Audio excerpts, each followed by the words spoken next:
After you split up with a narcissist, does it make you a bad person if you don't tell the new supply about the person that they're about to be involved with or that they just got involved with? Are you required, ethically speaking, to tell a new supply about what the narcissist is? Are you required to let them know that the person that they just got hooked up with is a narcissist? That's what we're talking about today at QueenBeing.com. Let's get started. My name is Angie Atkinson, and on this channel I offer free daily video coaching to help you discover, understand, and overcome narcissistic abuse in toxic relationships. I like to call it toxic relationship rehab. Does that sound good to you? If so, hit that subscribe button and let's get going. First up, let me just show you this question I got from a viewer so that you know exactly why I'm doing this video today. Here we go. So I have a question here from a comment from Jeffrey Michino, one of my viewers, I guess. I don't know if he's a regular viewer, but what he says is interesting, and I thought it would be something that you would be interested in hearing, and I have a very specific answer to this question. The comment is, I think the view that we should just sit by and watch the new victim be torn to shreds is like supplying the narcissist. We only say this from the point of view of being former victims. You see, it was we who allowed and fueled these creatures, then sheepishly cow under all of their next bombing campaigns. Psychological bloodshed and the havoc they are creating in our social family circles. Why? Because of the after effects of our own victimhood. We forget about our humanitarian, technical, or even our highly acclaimed communication skills and just give in to these midget-brained, quasi-emotional rapist and toxin-squirting manipulators that are on the Hollywood elite actors list of most evil creatures. I think we could, with our own artfulness, say or do something, just respond to them with well thought out defenses. Otherwise, we would just be a bunch of losers licking our wounds and succumbing to the machinations of the devil's children, otherwise called narcissists. Okay, let's talk about that. Jeffrey, that is an excellent question. I totally understand why Jeffrey feels the way he feels, because in most cases he would be absolutely right. We would have an ethical obligation to tell this person what in the hell they're getting themselves into, right? Well, let me ask you a question. If you saw someone who was about to step in a big puddle of quicksand that had just almost killed you, would you tell them that that puddle of quicksand was going to kill them? Well, here's the answer. Not if that puddle of quicksand was a metaphor for an abusive, toxic narcissist. Yeah, that's what I said. So let's talk about that, shall we? They say that the best predictor of someone's behavior is to look at how they acted in the past. And with a toxic narcissist, that's almost inevitably the case. Almost unconditionally true. Would you agree? So if you think about how you and the narcissist got together in the first place, you will see that they treated you a certain way. You heard things about past relationships, and if you're in the process of leaving or you've already left, you might be dealing with watching the narcissist romance a new love, a new source of narcissistic supply. Well, now if we're talking about a standard breakup, sure, you might be a little frustrated, a little angry. It might be, it's relatable. You get it, okay? You see your person with a new person. It sucks. You don't want to watch that, of course. In most cases, when someone breaks up or divorces someone else, one of the two of them moves on with a new love before the other. And in those cases, it can cause a lot of stress and trouble for the person left behind, right? You wonder, are they better than me somehow? Is she prettier? Is he more handsome? Are they smarter? Are they better in bed? We think about all those things. Let's admit it. We think about those things. Of course we do. Part of you kind of hates their guts, kind of wishes they weren't with that person, right? Part of you might even wish that horrible things happened to that person. And you don't like to admit it, but it's true, isn't it? Just a little bit sometimes. Listen, that's common. But obviously, most healthy people don't act on that urge, that instinct that comes around. You know, outside of maybe a snide comment here and there, you're pretty much cool about stuff, at least as far as anybody else knows. In some cases, you might even see ex-partners trying to sabotage each other's relationships by reaching out to the new partner and trying to cause trouble. But why is it different for a narcissist? Why would you not want to contact the new supply of a narcissist if you know for sure that that narcissist might abuse that person? Here's the deal. When it comes to a former narcissistic supply, there's a whole new element involved, especially when it comes to their feelings toward the narcissist's new supply or love.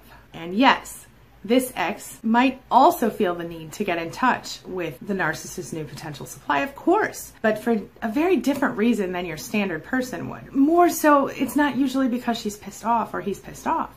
What most people don't know is that when you have experienced toxic mental and emotional abuse from a narcissist, you have a whole different agenda when it comes to getting in touch with a new person. Unless someone has also experienced narcissistic abuse, most people wouldn't even believe you when you told them your reasons why that you wanted to contact the new supply. If you're currently or formerly involved with a narcissist, you already know what I'm going to say, don't you? Narcissists tend to be attracted to empathic, kind-hearted people, and they're attracted to us because we are hardwired to directly respond to the emotions of other people.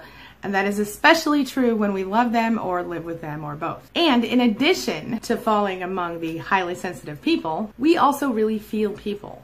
Empaths, we feel people. And mostly, we've been struggling so hard to get out from under what the narcissist has done to us that we really don't want to see another person go through what we've been through. And so we have this urge to tell the new supply, hey, be careful. That person is dangerous, right? What that means, bottom line, is that our reason for wanting to reach out to the new supply is different because it's genuinely an attempt to help another person. But when it comes down to it, should you really try to warn the new supply about what they're getting themselves into? Do they deserve a warning? Yeah. But should you try? Well, I don't know. Here's the deal. The narcissist has been love bombing this person. You can already guess why that new relationship looks so pretty from the outside, can't you? They're still in the courtship phase, most likely. The new supply is getting that standard love bombing treatment that you enjoyed so much, and who could blame you? It feels good, doesn't it? And if you remember correctly, you can probably think of a time when the narcissist said all kinds of bad things about one of their exes to you. How awful they were, how they cheated, beated, whatever. I know beated isn't a word, I just wanted to rhyme there. But how they cheated, how they hurt you, or how you cheated, how you hurt. They were projecting, in many cases, their own behavior onto their exes, correct? Or something that later became their behavior with you anyway. You might have felt the need to even protect the narcissist from this crazy person that they used to be with, huh? Well, they did this for a couple of reasons. First of all, you might have found yourself feeling like, oh, I resolved to never let this happen to my person again. I resolved to be different than this ex that he's complaining about or she's complaining about. I will make him or her believe in love again. You know, you make yourself feel like you want to be their everything.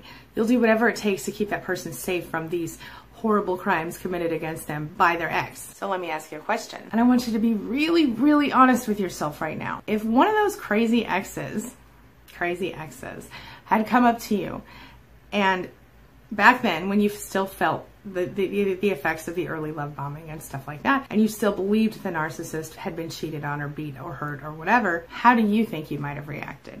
Would you have been like, oh, thanks, I really appreciate it that you're about to save me from years of torture and abuse, and I just thank you so much for that? Or would you think that what was happening was exactly what the narcissist told you might happen, and that person's crazy, that person's horrible and mean, and they're just manipulating you?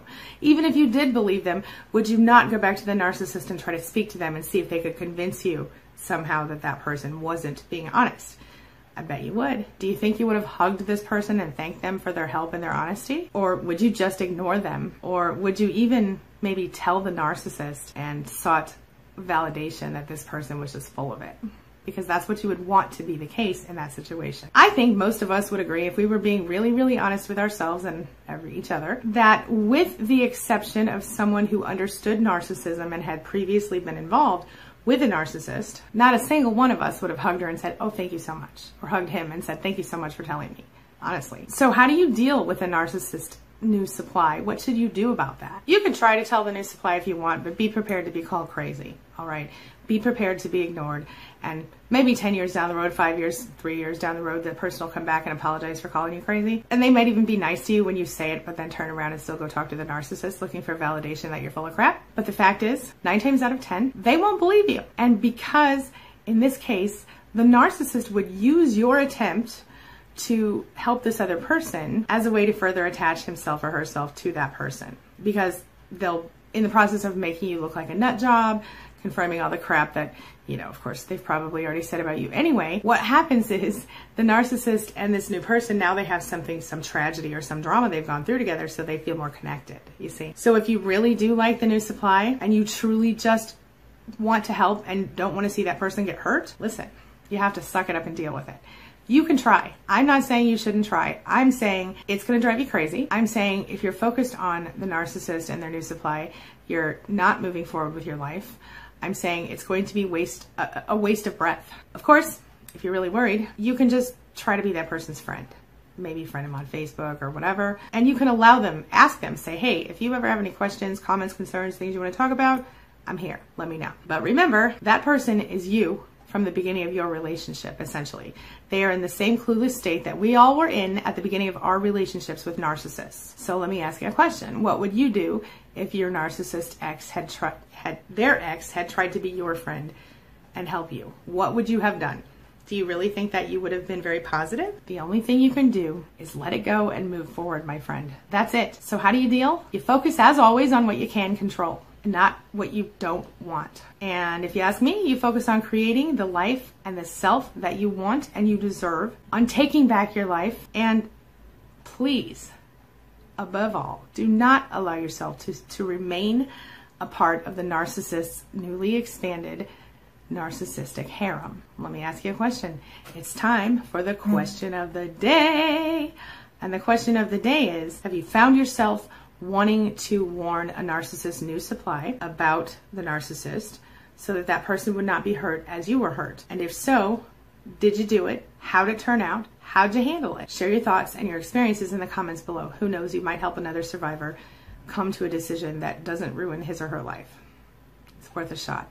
All right, guys, that's all I've got for you right now. Please remember that you deserve to be happy. And if you are dealing with a new supply for your ex-narcissist or soon-to-be ex-narcissist, the best thing you can do is just be kind and make yourself available if they have questions, comments, concerns, things they want to talk about. But don't try to push it, because I promise you that person's already been talked to about you by the narcissist. All right? Do you agree? Do you disagree? Tell me in the comments below. Let's talk about it. That's all I've got for you right now. Have a wonderful weekend. Thank you so much for being a part of my day and a part of my life. And hey, thanks for letting me be a part of yours. It really does mean a lot to me. I'll see you soon. It's my mission to teach others what I know to be true. You really can create the life you want. Take care of your body. Take care of your soul. Nurture the real you and introduce him or her to the world.